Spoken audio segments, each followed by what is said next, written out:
na esengo ya koyeba ko boza ebele liboso ya baetano na bina ike pona kolanda biso batata bamama bandeko mbote bipai biso bozwi libaku ya kolanda Canal Presse en direct sur Canal Kin Télévision chaque lundi, chaque mardi, chaque mercredi, chaque jeudi, chaque vendredi. Lelo numéro ya suka ya Canal Presse pour ebandaka lundi ti vendredi. Merci Nabino pour la fidélité et confiance vous allez na Canal Presse. Merci na équipe technique Freddy Takidi Leona Mounier, Koupar Bola lobi na mona qui était mais Lelo Azali, Koupar Bola toujours fidèle au poste réalisation. Il y a Serge Makoso, na régie finale Joël Pembele, sous la coordination, il y a Gimpoutou, le grand maestro, Batata Bamama Bandekonabi, que vous êtes à la biso de partout, na Brazzaville, na le 24 commune à Kinshasa, le 26 province, il y a RDC, vous êtes à la biso na Irlande, vous êtes à la biso na Belgique, na France, na Allemagne, na Mexique, na Argentine, de partout, mbote, merci pour la fidélité et confiance. Nasina Zongela qui Canal Presse après un mois ndenge bolanda nga lobby na tikela ki ba mama pour na mois de mars ngaimoko na azongeli avec impact na idéologie.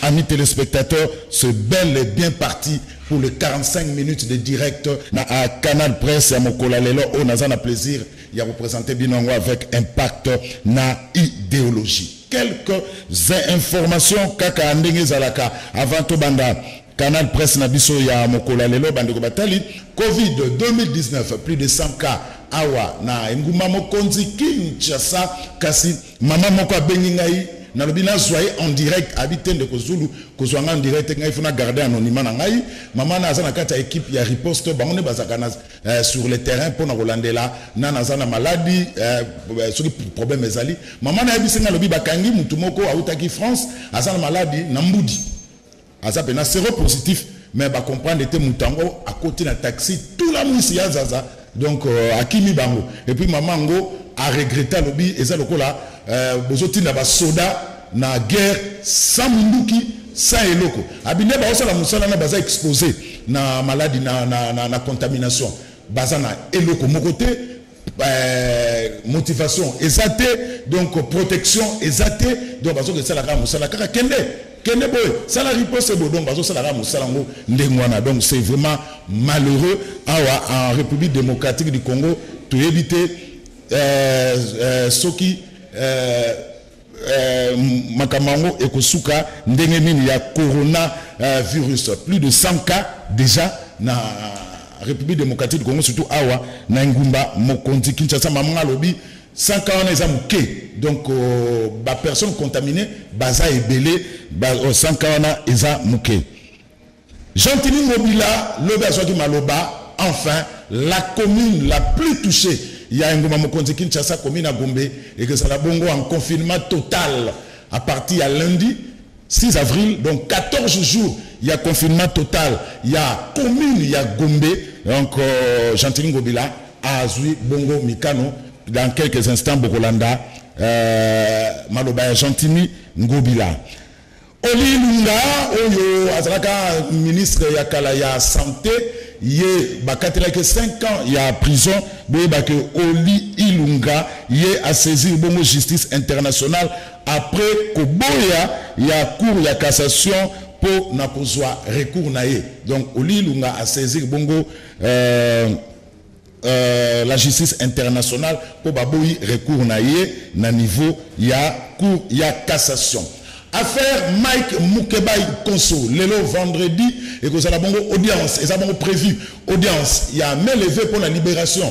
Il y a Mike Mukebai, dans la prison centrale, il y a Makala, et le Kotoko Banga, est-ce que, et que ça a sous le komi lobby, kuna, en tout cas, le tozo Rolande Layango, Mike Mukebai, oh, déjà, cour constitutionnelle, et c'est Kataki déjà l'Ikambu, il fallait qu'on libère Mike Mukebai, Bandakala, Kasi manœuvre, il y a cour d'appel, il y a Gombe, on ne comprend plus rien.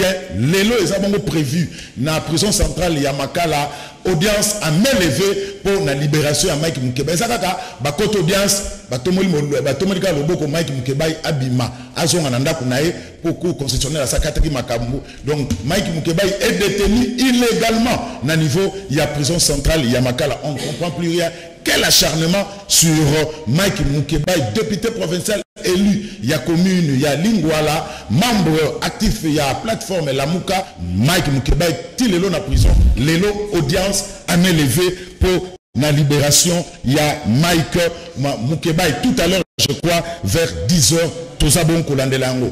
Lobby, Toyokaki na niveau ya Kingasani, population, il y a Tchangu et Betaki Mabanga, na bis moko, bango ba monaki bis wana suspect, ba monaki ba mindele na kati, pour peuple lobby, comment expliquer chef de l'État, toi en état d'urgence, ba lobaki ba avion qui t'a ralisou souté, mais ba comprendre était, avion moko ekiti, na ba mindele na kati.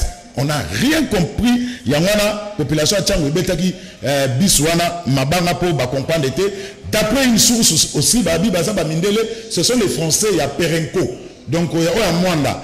Il y a Kinshasa par cargo, c'est interdit pour Bazonga na Mbuka na Bango na France. Il y a un moni lobby, population à Tchangu, et Betaki Mabanga na Biswana. Il y a ba Français, Bazaki na Kati, Bazabongo, Bajan, il y a Perenco, il y a Mwanda. Alors, tout ça déjà, na Mobianga Mimoko, tout ça c'est la deuxième. Honorable Daniel Mbao Soukissa, député national élu, il y a circonscription électorale, il y a Moamba, pour la compte, il y a mouvement, il y a libération, il y a Congo, secrétaire national en charge des questions juridiques et droits humains du MLC, constitutionnaliste, avocat au barreau de Kinshasa, Gombe, député national élu, il y a circonscription électorale, il y a Moamba pour la compte, il y a mouvement, il y a libération, il y a Congo, parti cher, il y a Jean-Pierre Bemba Gombo. Bien à Moussoussou, à Zananzela, Bogomonaye, à Rokote la Biso Awa, na honorable Daniel Mbaou, na Mobenga Msoroya, Mikolo sur instruction à ministère et à communication, P média au Biso canal qui tout ça, tout ça le baïkamu, il y a coronavirus. Enfin, Jean-Tini Ngobila, autre que décision pour le confinement, il y a commune à Gombe, la commune la plus touchée, et Robanabongo du 6 au 20, donc du 6 au 20 avril 2020, pendant 14 jours, confinement à la commune à Gombe, honorable Daniel Mbao, Mbote. Mbote, ndeko mwana mboka Zulu. Gilles Boulembi. Oui, ça bien, sauf kaka makambo coronavirus et Kouchabiso très mal à l'aise. On a commis en quelque sorte une pandémie internationale. Où il fait fléchir la grande puissance internationale, où il bomi batou. Il y a Ebola, il y a Sida, il y a malaria. Et donc, c'est tout à fait logique que Bisso, pour le peuple, pour sensibiliser davantage la population, pour avoir des précautions, de sorte que le malade doit les surprendre Bissoté. Voilà, merci honorable Daniel Mbaou. Normalement, honorable Daniel Mbaou, il fallait Zalana, honorable Zachary Baba Baswe, na Rotangue Labino, testo honorable Zachary Baba Baswe, comme Lingai. Bonjour Ndeko Zulu, Nalamuki, Nareta, Makasi Limbisa. La prochaine fois, je prendrai les dispositions pour donner mon point de vue sur les questions de l'heure. Merci de ta compréhension. Merci honorable Zachary. Bababa sur Tobandi semaine prochaine, Tokozoyo Awa pour Tobeta Ntsoto na Etutu. Voilà, avant Tokota, na mosindo émission na bisona honorable Daniel Mbao na mobenga msusu abina zo ya mbangu. Mikolo il faut que sukola maboko, hein? Donc corona ezali to sala mbouye mate corona ezali ndeti bino belé bozolo bake corona ezate corona ezali to sukola maboko distance il y a 1 mètre to tika makambu ya bali poué pamba pas de kofan de belé hein boza vraiment belé bovandi ba masolo keba so ya muninga soke kwelelio ezamwa mbui yebisa pe bana. J'espère que Bisson sur Batata, to sombi, balave maintenant, to tchamo déjà na porte à l'upang, te na porte à pang, bayo iba on a boutou. To tchamo déjà na kata porte à na porte à bandako, pour na sukola maboko, bana bas sukola maboko, hein, kengela bana, babi mara pamba te, pour Corona Ezali. Alors, Serge Makosso, la commune de la Gombe en confinement total à partir de lundi 6 avril 2020. Décision, il y a Jean-Tini Ngobila-Mbaka, gouverneur de la ville provinciale Kinshasa, Serge Makosso.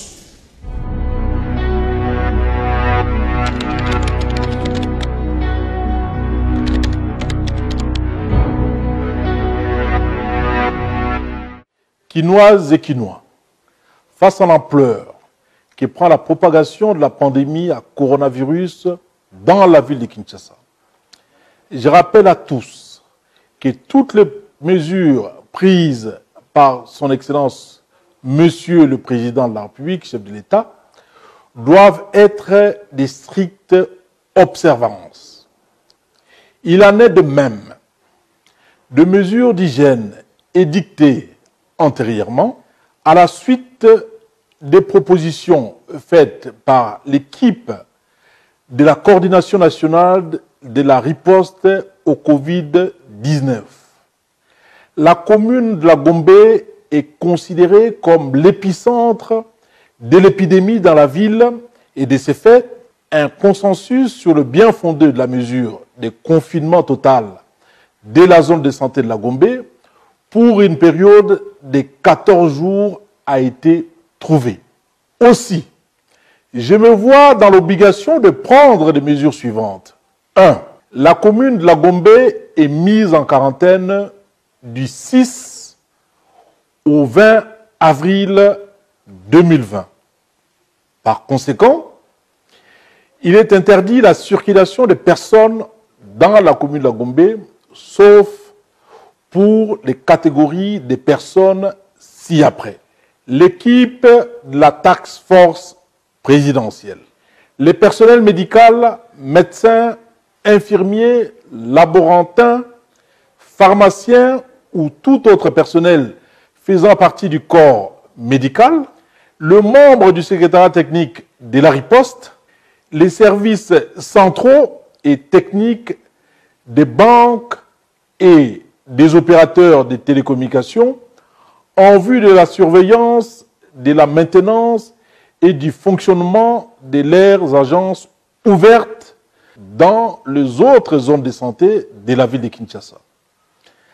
L'administration publique essentielle, les personnels essentiels de pharmacie, fournisseurs d'Internet, sociétés de télédistribution, sociétés de gardiennage, sociétés de livraison alimentaire à domicile, des industries agroalimentaires, des industries manufacturières spécialisées dans la fabrication de détergents ou des solutions hydroalcooliques, les agents des services techniques de la Société nationale d'électricité et de la Régie des eaux, les agents de la salubrité de la Régie d'assainissement de Kinshasa, les agents de Kinshasa Bopeto, la presse, les personnels des chantiers, des ouvrages publics, sauts de moutons, pour lesquels la police nationale sera chargée d'encadrer les entrées et sorties vers les chantiers. Toutes ces personnes doivent être munies d'un macaron laissez-passer délivré par l'hôtel de ville de Kinshasa. Les personnes malades ou femmes enceintes devant se rendre à l'hôpital pour des soins médicaux sont également autorisées à y circuler. La police nationale ainsi que les services de sécurité sont chargés de l'application de mesures su-évoquées. Pendant cette période de confinement, dans la commune de la Gombe, l'équipe de la coordination nationale de la riposte au Covid-19 s'organisera pour rechercher les personnes malades, mais aussi investiguer les contacts à risque et les cas symptomatiques sur toute l'étendue de la ville de Kinshasa pour leur dépistage et prise en charge. La ville informe l'opinion qu'il n'y aura pas de pénurie en denrées alimentaires car les opérateurs économiques sont sensibilisés pour prendre des dispositions afin qu'il n'y ait pas rupture de stock des produits essentiels et éviter tout comportement spéculatif et de surenchère. Je rappelle aux responsables des supermarchés qu'ils sont tenus de faire respecter la distanciation sociale d'au moins 1 mètre entre les clients, quinoises et quinois. Respectons ces mesures afin de lutter ensemble contre la propagation de ce virus mortel dans notre ville, car les efforts et la discipline de tous sont nécessaires. Que Dieu protège la ville de Kinshasa. Je vous remercie. Voilà, Gentini Ngobila Mbaka. Alors, la décision est prise. Confinement total. Il y a commune, il y a Gombe à partir à lundi 6, 14 août, le 20 avril. Mais il y a un problème pour notre message à Gentini Ngobila. Il est le gouverneur de la ville de Kinshasa. Il serait mieux à ça un message au Lingala. Parce qu'à Kinshasa, c'est le Lingala qui domine. Service à communication gouverneur à ville. Oui, c'est gouverneur. Hein? De tels messages, il faut ça la Lingala. Comme ça, tout le monde a un français. Il est le gouverneur de la ville, professeur à Kinshasa. À Kinshasa, c'est le Lingala qui prime. Ici, on parle le Lingala. Tout le monde français, mais c'est Lingala. Il faut service à communication. Il y a gouverneur à la ville à Kinshasa. Lingala. Alors, Daniel Mbao, honorable, avant de retourner à Mozindo, affaire Mike Mukebai. L'élo audience à main levée pour la libération de Mike Mukebai. Il attend que Moutami Beko. Cour constitutionnelle et c'est Katalikamo pour Mike Mukebai, mais cour d'appel à Gombe, ils ont bloqué la situation. Si c'est à toi, les Camerounais, ils ont dû à quoi? Bon, bien, on a expliqué, et on a des dimensions. Hein? Première dimension, est la dimension politique. Deuxième dimension, est la dimension technique. Pour le peuple congolais, désormais, comprendre c'est quoi le procès Mukebai. On se rendre compte que Mikolo Tkoleka, il y a une très mauvaise communication sur Mike Mukebai. Pourquoi Mike a bloqué, pourquoi Mike a kobimaté, les gens n'expliquent pas à nos concitoyens procédure judiciaire. Nonobstant le fait que Mike Mukebai procède à la politique, parce qu'au fond, tout est bien été fait porté contre Mike Mukebai sous le plan des droits et vandissamité, mais il faut dire que le dossier à Mike Mukebai est suivre cheminement procédural. Ce qui fait que pour peut-être dossier, on a bien Mike Mukebai qui est accusé dans deux dossiers. Dossier Molène de Sakombi, dans dossier Molanteba. Dossier Molène de Sakombi sous RP 762, Sakombi sous RP 763. Dans le dossier, les faux populations à comprendre. Et le dossier le tribunal a condamné Mike, affaire qui a porté toutes les affaires dans la cour d'appel. Ce qui fait que Mike Mukebai, mécontent de la décision, a saisi ça qui cour constitutionnelle. À saisir cours constitutionnels non pas en annulation, il y a un arrêt qui rendu par les tribunaux inférieurs dans la procédure des encours, dans la cour d'appel, à saisir ça qui bolanda bien. À saisir ça qui cour constitutionnel en annulation, il y a décision. Il y a Godem Poi. Il y a Godem Poi. Qui ont levé l'immunité irrégulièrement en marge, il y a article 19, il y a constitution. Article 160, 161, constitution. Donc, cour constitutionnelle, le cours a expression juridictionnalisée à état de droit. Ça veut dire que mon cause a juridiction nyonso. Tant qu'on a eu dossier à Mike, à moins qu'il y ait procédure et ça a bien suivi, à ordonner annulation de la décision, il y a Godem Poi. Donc, tu comprends que Godem Poi a une élucubration à Bungaginzela. Ce qui revient à dire, principalement, tu appliques à la droite, au Bengango, accessoire sur le sort du principal. Dans le latin, ça veut dire que il y a moqué à la monnaie. Donc ce qui dossier et comment il a niveau c'est parce qu'il va lever qui va immunité. Ce qui fait que tant une cour constitutionnelle a annulé la décision à Godem Poi inconstitutionnelle, cour d'appel il faut rendre arrêt, il y a prise d'acte. C'est-à-dire que arrêt bon il y a une décision à cour constitutionnelle. Pour faire compte à il y a arrêt, il y a décision, le comité va partir va libérer. Dans le dossier Molé de Sakombi, déjà, cour d'appel à randa arrêt. Bisoto Ganga, mais Mike dossier Moussousa Molanteba Ezali. Des dossiers Molanteba, ceux qui n'ont pas le zone Tanzamba, la Sokoto, avocat, Netoko Kekosamba. Mais si on limite le dossier Molanteba, parce que l'Ikamboza clair, juge Yaliboso ici à prendre acte, il y a même juridiction. Juge Jami Balé Sengeli à prendre automatiquement. L'autre a besoin de que ça soit bon, tu as à faire en délibéré et pour un prononcé à une date ultérieure. Où on est commis politique. On a besoin de l'autre a besoin qu'à bon, cour à tali décision auto-versée. Il y a dossier. il y a cour constitutionnelle, le cours a dossier liboso Sahamaki sur le banc Ezalaka a décrété libération de Mike Mukeba. Immédiatement. C'est possible immédiatement. Il y a un sur Latin Zambala. Ok.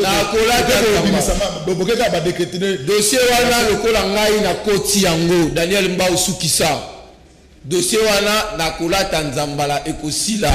Et puis Mike Mukeba akobima. Mike Mukeba c'est un guerrier. Il vous souviendra même temps qu'il y a un choc dans la cour constitutionnelle. Azaki parmi les rares guerriers à la Mouka qui a résisté devant la tyrannie, il y a majorité à l'époque FCC. Donc, dans la minute c'est vrai qu'il y a de la politique, mais sur le plan de droit, voici l'état de la question.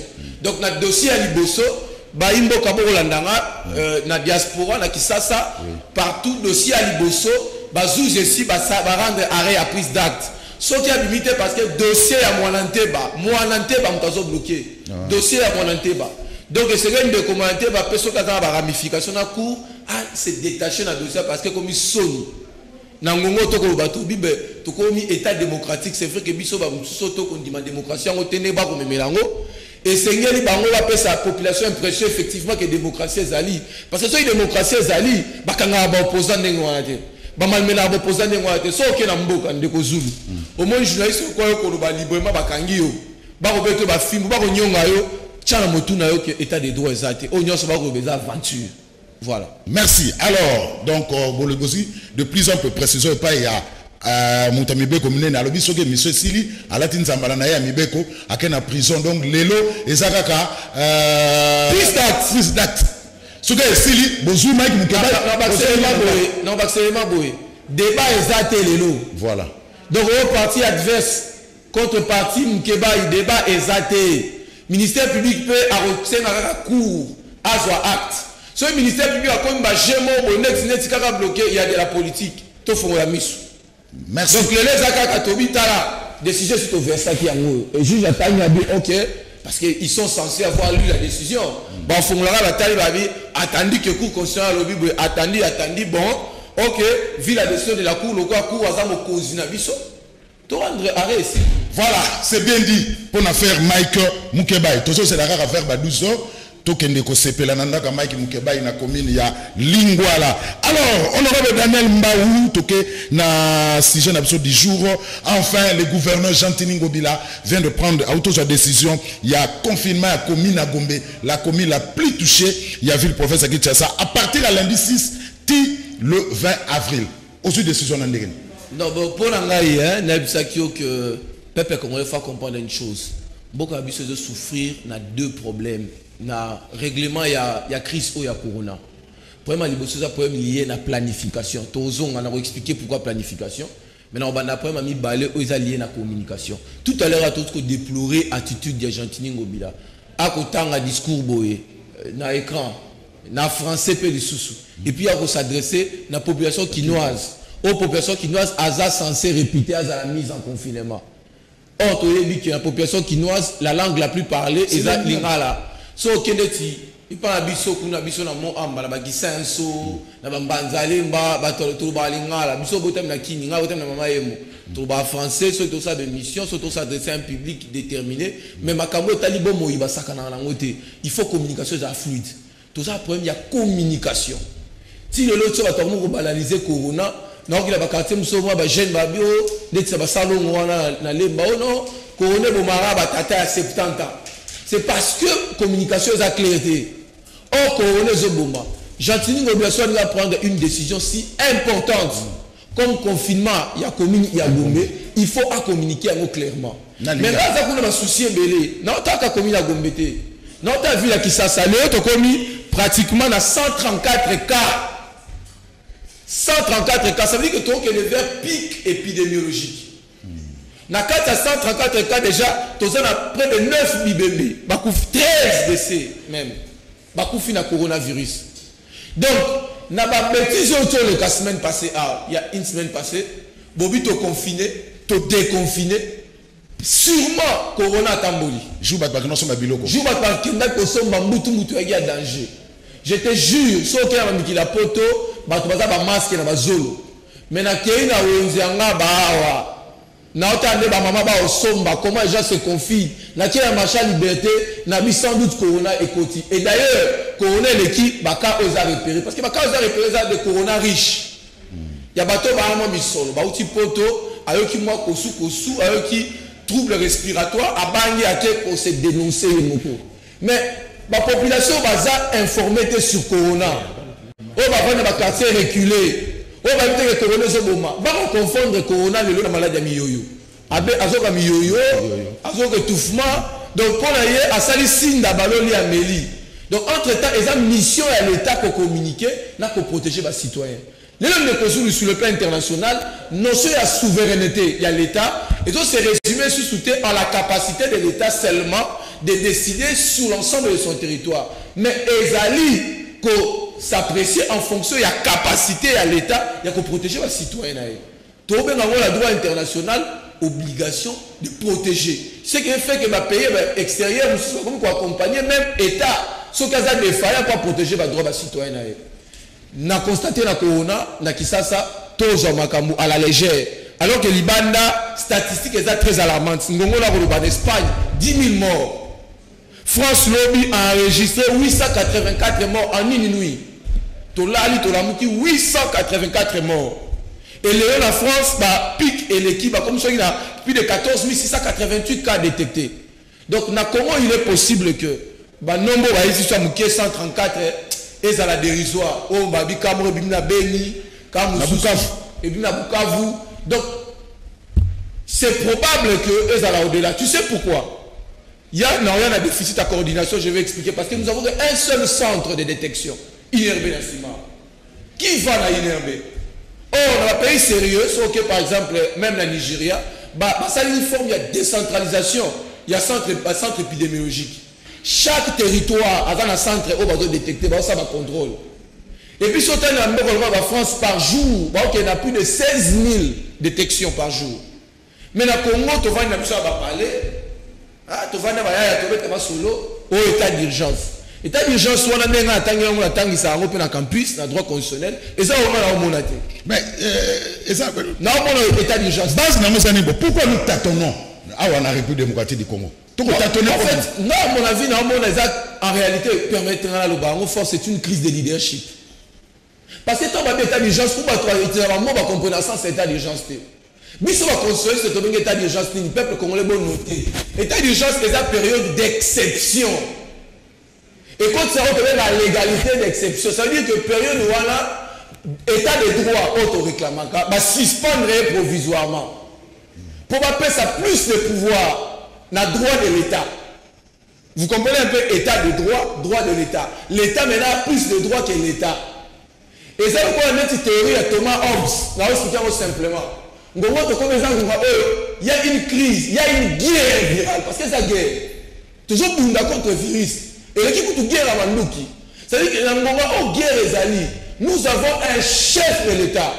Mais le chef de l'État, chef de l'État, commandant suprême des forces armées. N'a pas pouvoir régaler à conformer à l'article 85, 144, 146, au article 119, aux sa mission à député pouvoir approuver l'état d'urgence. Azan n'a pas conquis pour décréter état d'urgence. État d'urgence, c'est que les soldats de tout le monde,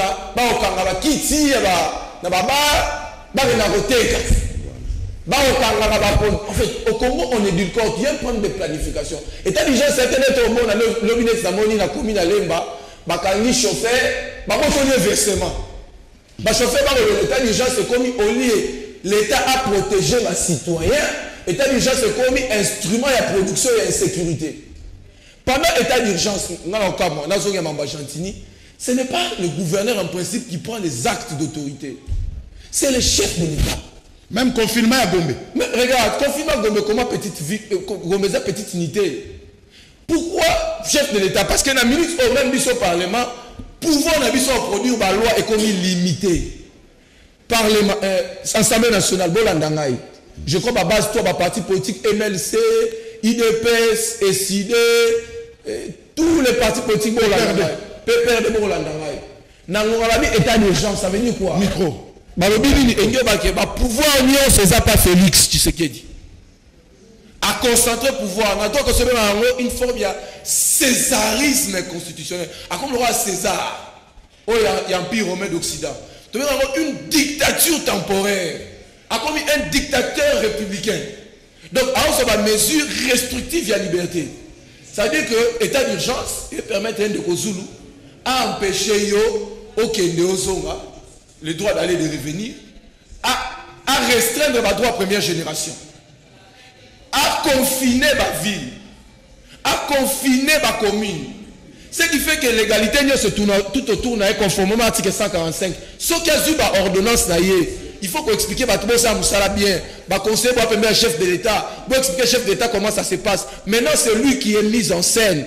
C'est lui qui est le gardien et en fait le promoteur de la légalité et la Cour constitutionnelle contrôleur de la légalité. Bon voilà, honorable Daniel Mbaoundé, il y a une maman qui m'a appelé pour me dire que Bango Bazana équipe à riposte, Bakena na terrain pour nous Moussana Bango, mais Bazana ni protection, et ça nous a besoin de soda na guerre sans Minduki. Maintenant, quel est le rôle de la coordination à riposte? Ce que j'ai maman n'a pas commis là. Et là, on a la deuxième dimension, dimension planification. Dimension, il faut saisir en gros, dans deux petites dimensions. D'abord, personnel soignant, équipe et riposte. Comment va ça équiper? Ndeko, tout le temps, dans la TV, dans les pays occidentaux, comment l'équipe et riposte est au tambola? Même en numéro 1, Mbappé Sibiso, docteur Mouyembe, que je respecte beaucoup, 100 et 3, et elle est catée. Et pas dans la salongo, dans la paix, mon boy, à toucher fort. Azali kosubutu mobimba akolenga. Abenga numéro 103 aye omonanga na anonymat abi oza député. Monelanga ki par poste na utaki Italie. Na yaki me batu ba yebite na quartier na kolala te nazo kapé soni na kobanga ya kokende komitika. Azo kosola makasi. Na kobenga numéro 103 ezo ya te na bengi même mungango asonyanga kimi. C'est-à-dire que parce que l'État a commis des failles. Et là, on a état d'urgence. Ce qui, le président de la République a béni le droit à première génération, le droit d'aller et de revenir, il faut que ça va droit à deuxième génération. Pour créer équilibre. Le droit à deuxième génération, c'est un droit socio-économique et culturel. Et il y a un droit à logement, bien, parce que nous c'est confiné. Nous avons un côté à Djagakuna, côté qui s'est sur le pays, Bambani, Amboula. Beaucoup sibiso gentil à sibiso que aoya ko chabatol na sa érosion yo tinara confinement na kati ngalo la ja libanda non c'est confiné wa yo pesa ba lave main ndé somi toto ka ba lave main déjà ndako na ngeza salité je suis exposé na virus pesa ba lave main il y a un problème ce qui fait que dans l'état d'urgence on va décréter le président aurait été conséquent. Il faut créer équilibre entre la droit première génération et la deuxième génération parce que biso Nicolas Roya to banoya sous plateau na hotel. La publicité même en système parce que la société est inopérationnelle. L'État faut faire fonctionner l'entreprise pour maintenir l'équilibre. Tout au moins même la France a des décaissement par 8 milliards, 36 milliards. La banque alimentaire. Papa, et non les là, Nabimboko et la génération monde de Kozulu avant à Général Tilikolo et Bomimboko. Voilà, honorable Daniel. Méchant fort, parce que le autant il s'en a automone à Libanda. Comme on l'a revendiqué, il y a un état d'urgence au quoi avanti. Camille, tu état d'urgence aux conséquences, c'est même pire qu'à Nzala, il y a un benda basou qui dans la tête, si tu vas voilà, honorable Mbao. Mais Corona, c'est une réalité. Il faut qu'on se le dise.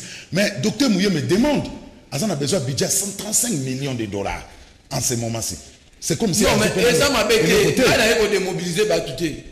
N'est pas encourager Batouté à ça sensibiliser au moins les Kabylie que Corona est Ali.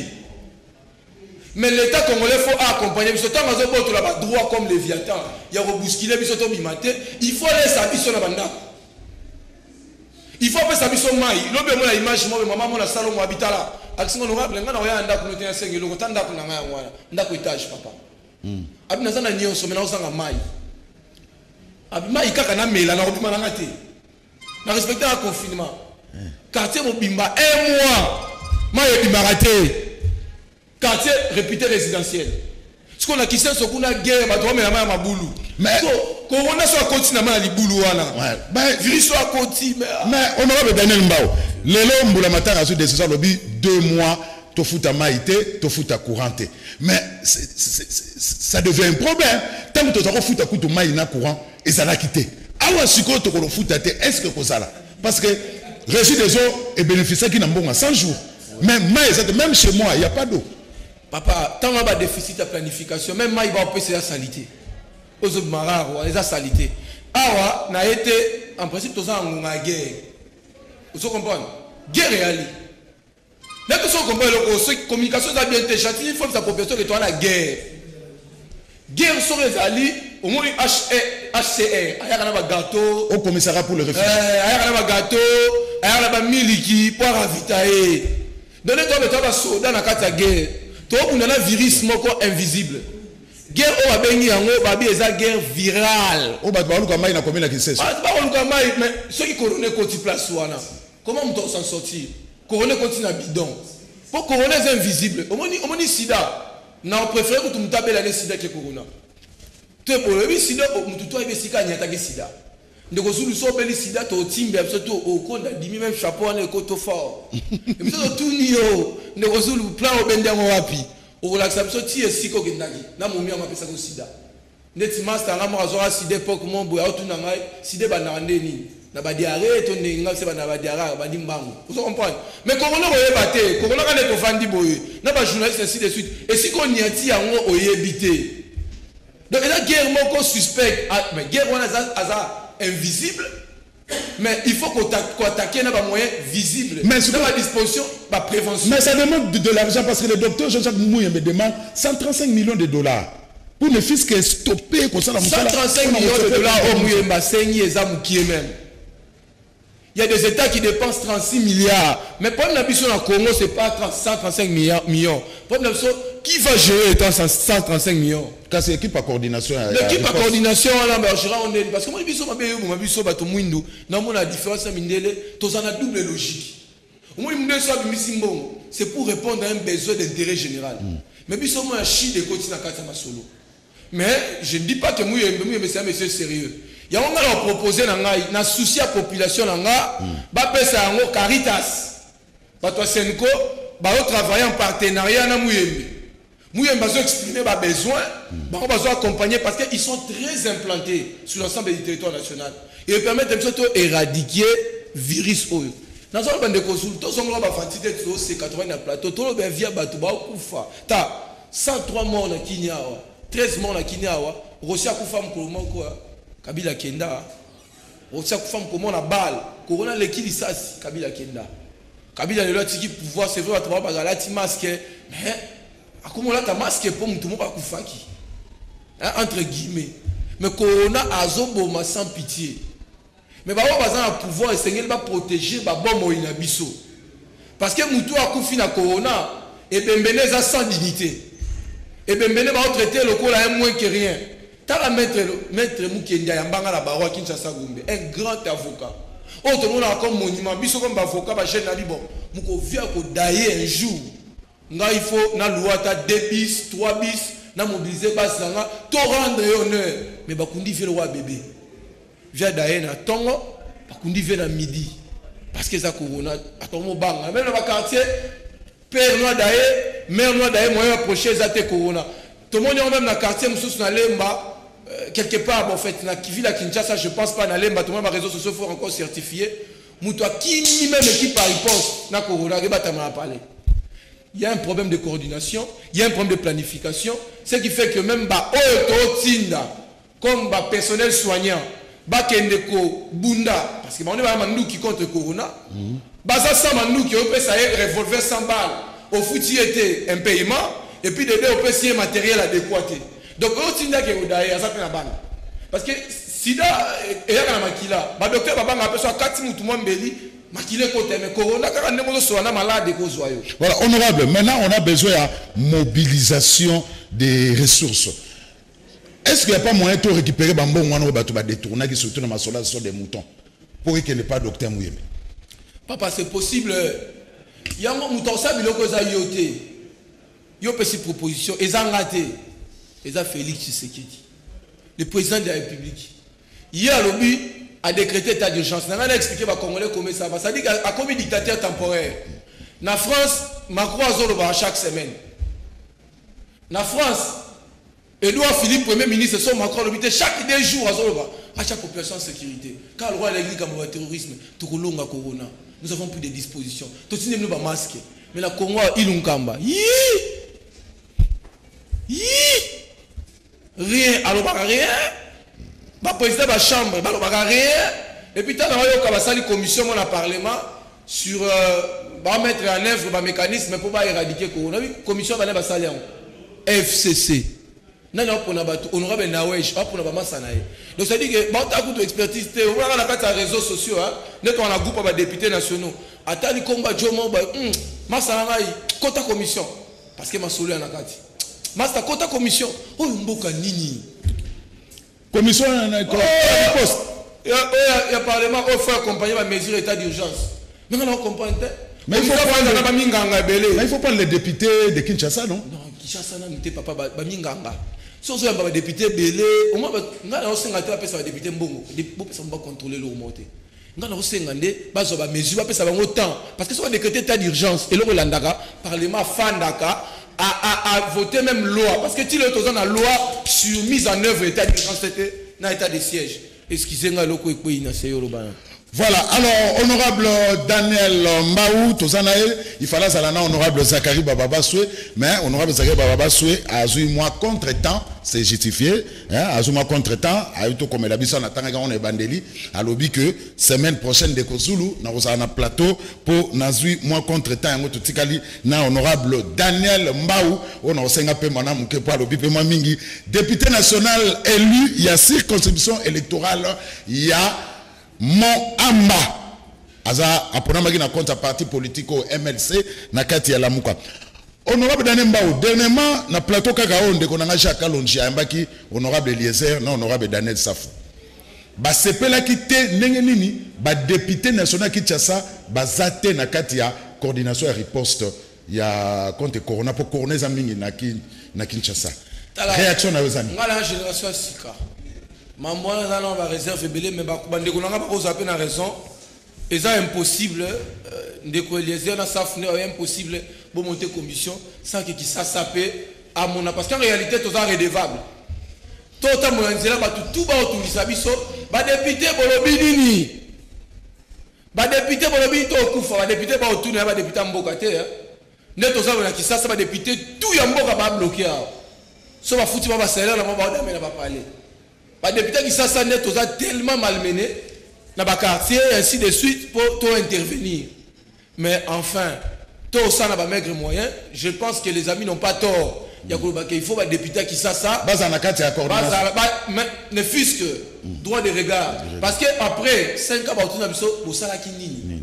Les députés Moko de l'I, ça tiki. Question mais on anticipe voilà tu nos questions pour sikoyo honorable Daniel Mbao oui délit c'est ça na impung chaka sen capitou Eli ya Louisa ya tiki ba emolima na abi 10 mois de décembre a retouché sous salaire de l'Assemblée nationale ba kota mona likameta li bongo fonds humanitaire maman Nefertiti Ngoudiaza sénatrice ya kati 30% na ye ya salaire et côté nakati ya fond pour na kobunda contre coronavirus. Daniel Mbao député à Mwamba Matete Lemba Ngaba ya 4 communes ni sous 5 Kinseso eza kotala yo contribution na yo pour na coronavirus nene pour baninga basi bani ko tika ba salaire on a ba image Daniel Mbao aza jeune avant la population il passe sa population au moins ba image de sa sensibilisation na kabou ba lave mettre au lobelango na salle ba maigre moyen na ngai mais oh c'est ça à lobby sous le plan de principe et ça salutaire mais attention c'est mon collègue n'en profiter que le face atika populisme biso toi souci que population et abima na trakna o ya corona mais en principe na état sérieux et ça gouvernement na moni bato ba parti politique musu ba ko épargner gouvernement na président de la République c'est l'état qui prend en charge batinda ba député entre-temps tant Félix Tshisekedi comme président de la République, c'est ça que le salaire à député qui a $14,000. Il faut dans le peuple congolais le loi et bayango. Tant on biso de na parlement, tozo luka $14,000 to kenda ba futa biso na trésorerie, boula $14,000. Ba musu ba fani ça ba tabanyongo na bandako. Bah 15 ou 14 000 euros, ça va combien? Ça va 4 030 $. Tilelo.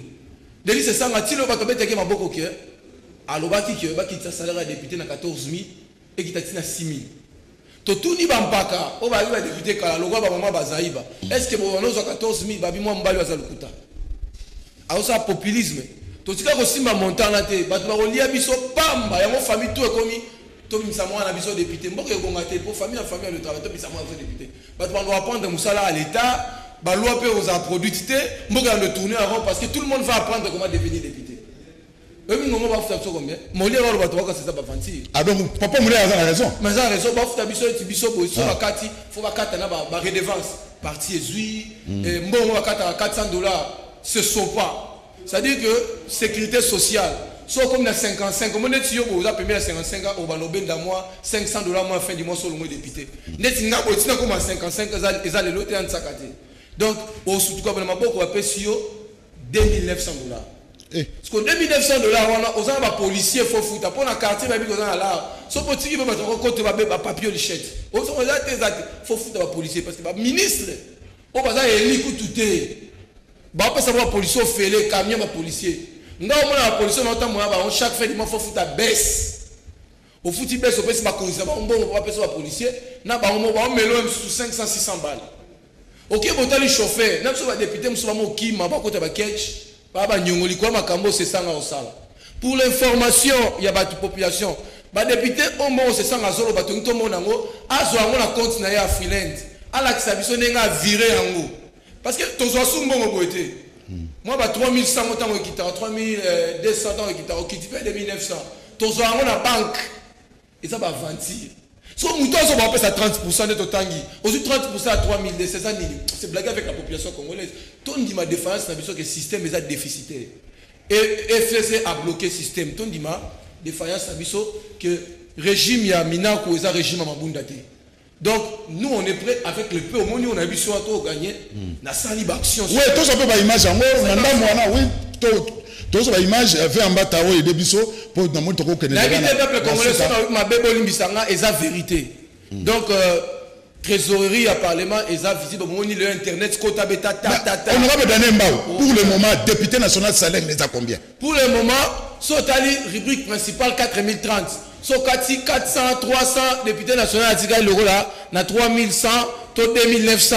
Selon la redevance ba nyongo ba député muso ba quota ba nyongo. Pour ton information, à côté de 2600 mois, 200 $ en fin du mois.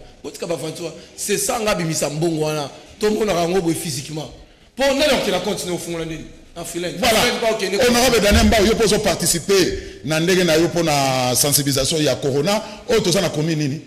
Ah, toi la Lemba, tout ça na quartier Salongo. On se parle Lupam.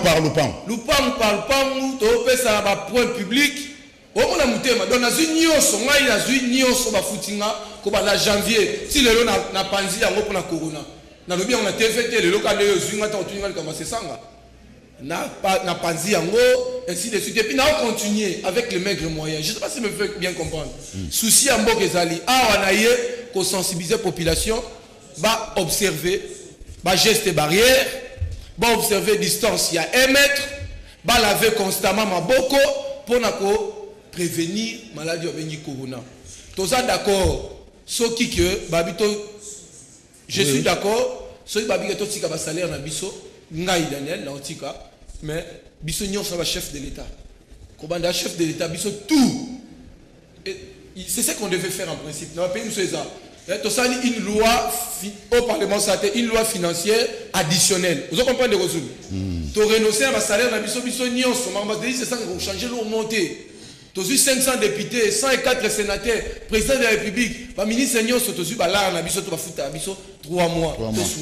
Alors, total Maloba Oyo Lobaki, na tango ya sensibilisation, je crois c'était la commune à Lemba vers Mbatamona Barumbo. Allez, Tokei, Serge Makos.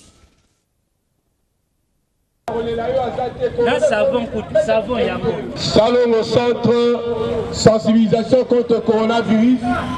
Et ça, mon ami, honorable Daniel Mao. Nicolas Zolanda, et ça, Nicolas Mabé, Corona, et ça, Koboma.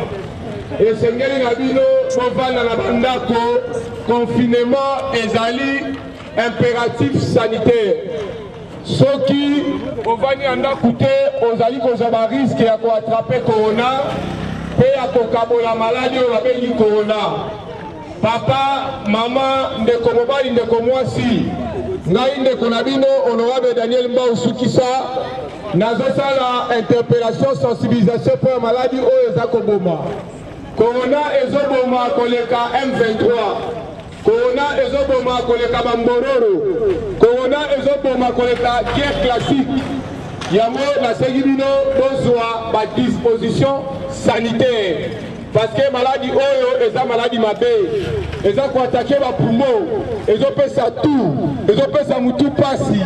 Et puis période nango ya incubation eza ko durer te.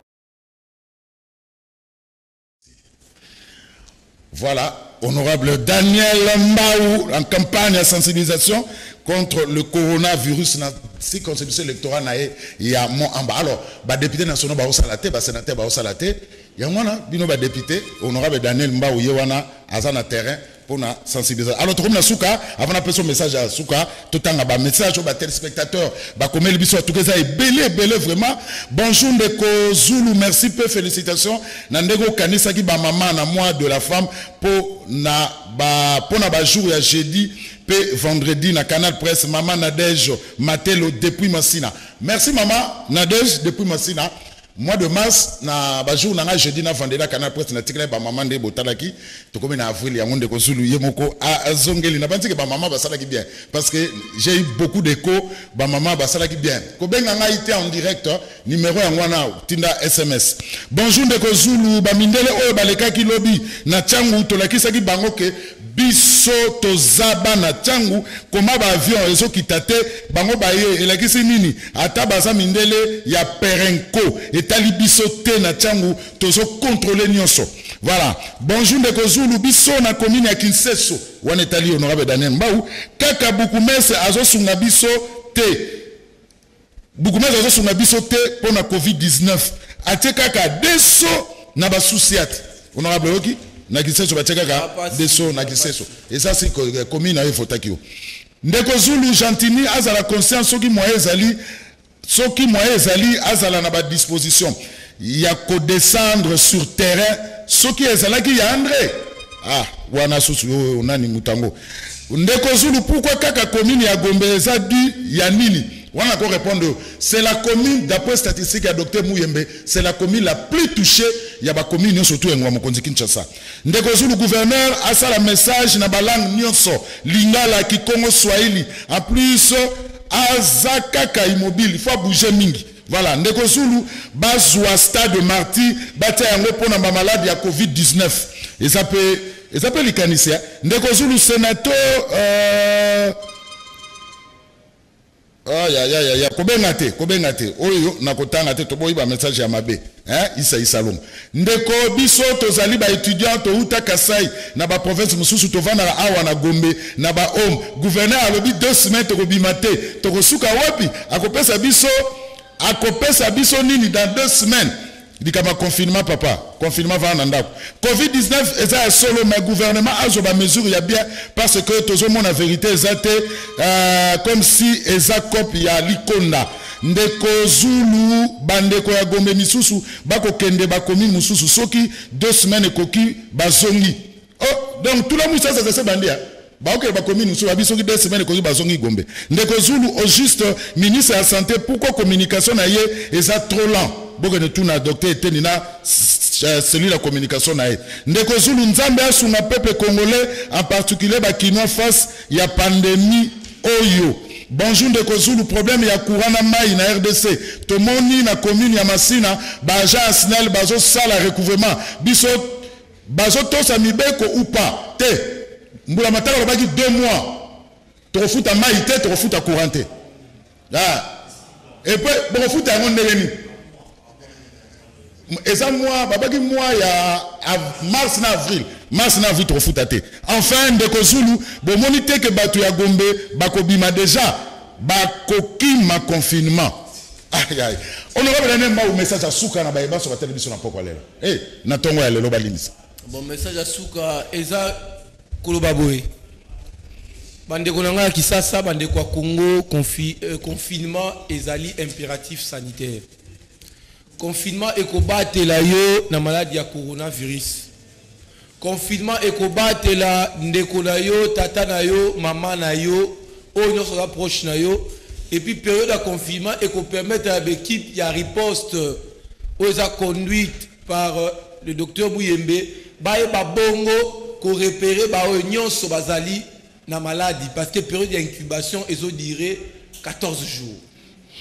Na yiko ba boye yoko la ngai soki ozo considérer ngai comme compatriote na yo, comme ndeko na yo linga bomo na yo parce que corona ezo boma.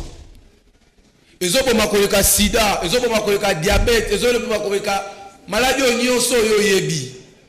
C'est une pandémie internationale.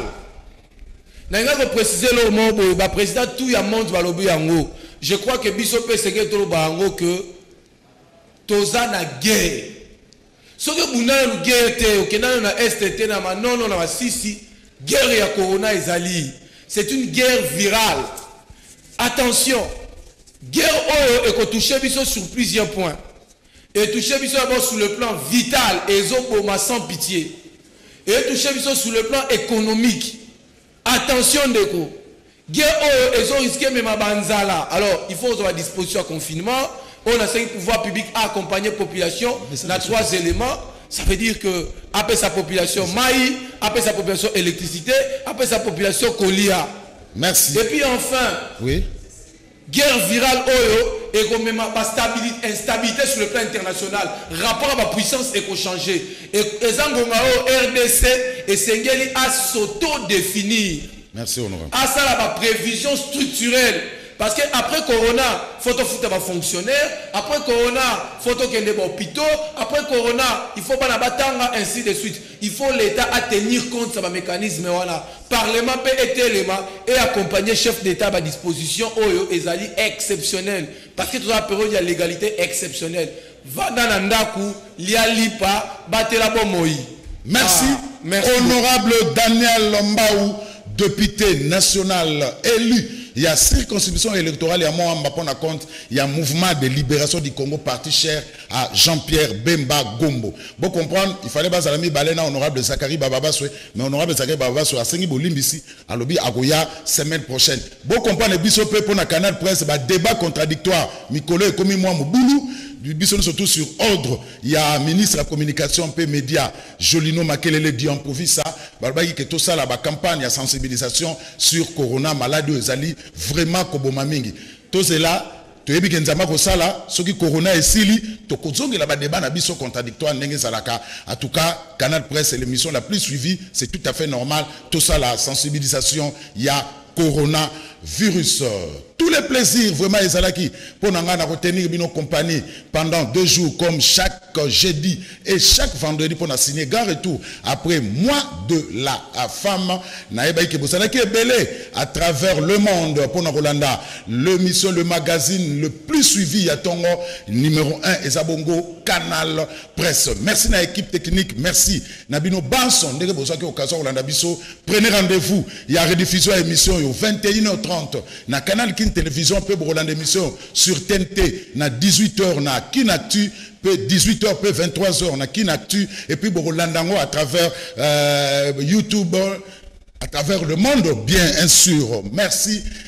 Bon retrouver Jacques Kalonji lundi, mardi, mercredi Nganabino. Rendez-vous jeudi na vendredi kasi. Na bosani été ya André Kimbuta mfumu na boala. Via ngwana. Botika la malamu.